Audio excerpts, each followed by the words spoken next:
और उसके बाद फिर अब हम लास्ट में बात करते हैं मायोटोनिक डिस्ट्रॉफी की। तो देखिए मायोटोनिक डिस्ट्रॉफी ये डीएमडी और बीएमडी से किस तरह अलग है, तो यहाँ पे देखिए ये ऑटोसोमल डोमिनेंट होता है, जबकि देखिए एक्स लिंक रेसेसिव होती है। ठीक है, तो एक्स लिंक रेसेसिव होने की वजह से देखिए ये भी एक्स लिंक रेसेसिव है, ये भी एक्स लिंक रेसेसिव, यहाँ पे मोर कॉमनली मेल इफेक्ट हो रहे थे। ठीक है, तो मोर कॉमनली मेल इफेक्ट हो रहे थे, फीमेल कम इफेक्ट हो रही थी। लेकिन ये मायोटोनिक डिस्ट्रॉफी जो है ये ऑटोसोमल डोमिनेंट है, तो इसमें मेल और फीमेल बराबर इफेक्ट होंगे क्योंकि ऑटोसोमल डोमिनेंट है। और यहाँ पे होता क्या है, तो देखिए इसका ऑनसेट पहले बताया गया कि ये 20 to 30 ईयर में देखने को मिलता है और 35 से पहले ये देखने को मिल जाता है, तो 20 to 30 इसके ऑनसेट की एज है। और यहाँ पे देखिए CTG trinucleotide repeat expansion in DMPK gene, तो देखिए ये डीएमपीके जीन क्रोमोसोम नंबर 19 में प्रेजेंट होता है। ठीक है, तो देखिए क्रोमोसोम नंबर 19 हम यहाँ बनाए और यहाँ पे देखिए एक जीन होता है डीएमपीके, इस पे ना ये सीटीजी ट्राई न्यूक्लियोटाइड जो है इसी का रिपीटिशन हो जाता है, इसकी वजह से हमको मायोटोनिक डिस्ट्रॉफी देखने को मिलती है।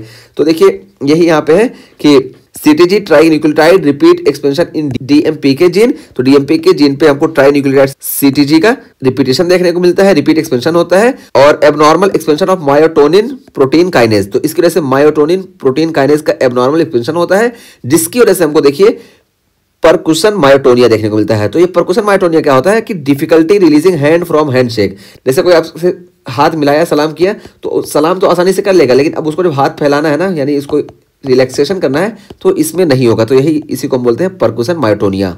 और इसी अब normal expansion of myotonin protein kinase की वजह से हमको मसल वेस्टिंग देखने को मिलेगी और इसमें ना डिस्टल मसल वेस्टिंग देखने को मिलती है। ठीक है, तो इसमें हमको डिस्टल मसल वेस्टिंग देखने को मिलती है, जबकि डीएनडी में हम बात करके आए कि यहाँ पे डीएमडी में हमको प्रॉक्सिमल मसल वेस्टिंग या वीकनेस देखने को मिलती है।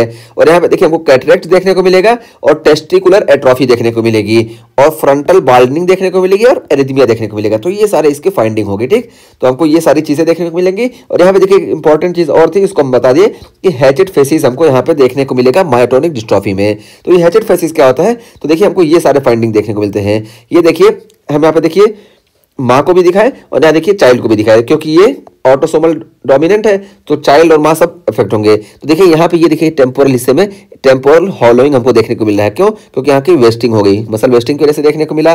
और ये देखिए चिक हमको थिन देखने को मिल रहा है, तो थिनिंग ऑफ चिक एरिया हमको देखने को मिला, क्योंकि weakness of muscle of the mastication, तो मेस्टिकेशन की जो मसल है ये वीक हो गई।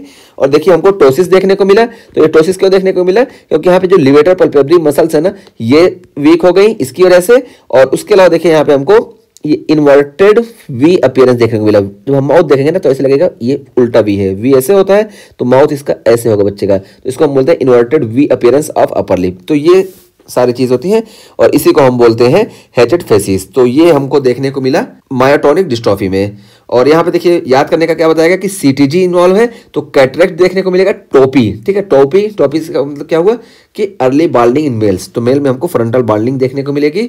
और गोनेडल एट्रोफी, तो यहाँ पे देखिए टेस्टिकुलर एट्रोफी देखने को मिलती है। तो सीटीजी से हम याद रखेंगे कैटरेक्ट, टोपी और गोनेडल एट्रोफी।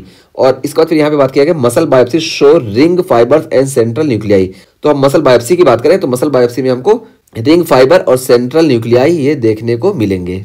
तो इस तरीके से हमारे मायोटोनिक डिस्ट्रॉफी का भी टॉपिक कंप्लीट हुआ। ठीक, तो ये हमारा पूरा मस्कुलर डिस्ट्रॉफी में सब टॉपिक कंप्लीट हो गया। डुशेन मस्कुलर डिस्ट्रॉफी की बात कर चुके, बेकर्स की बात कर चुके और मायोटोनिक डिस्ट्रॉफी की बात कर चुके। और दो टाइप की और डिस्ट्रॉफी होती है, उसकी यहाँ पे बात नहीं की गई, बस उसका हम यहाँ पे नाम बता दे रहे हैं आपको। एक होती है फेसियो स्कैपुलो ह्यूमरल डिस्ट्रॉफी। ठीक है, तो ये फेसियो स्कैपुलो ह्यूमरल डिस्ट्रॉफी एक हुई और दूसरी होती है लिम्ब गर्डल मस्कुलर डिस्ट्रॉफी। ठीक है, तो ये दो की यहाँ पे बात नहीं की, बस यहाँ पे इनका नाम बता दिए, कहीं आगे क्वेश्चन आए तो हमको पता होना चाहिए कि इस टाइप की भी मस्कुलर डिस्ट्रॉफी होती है।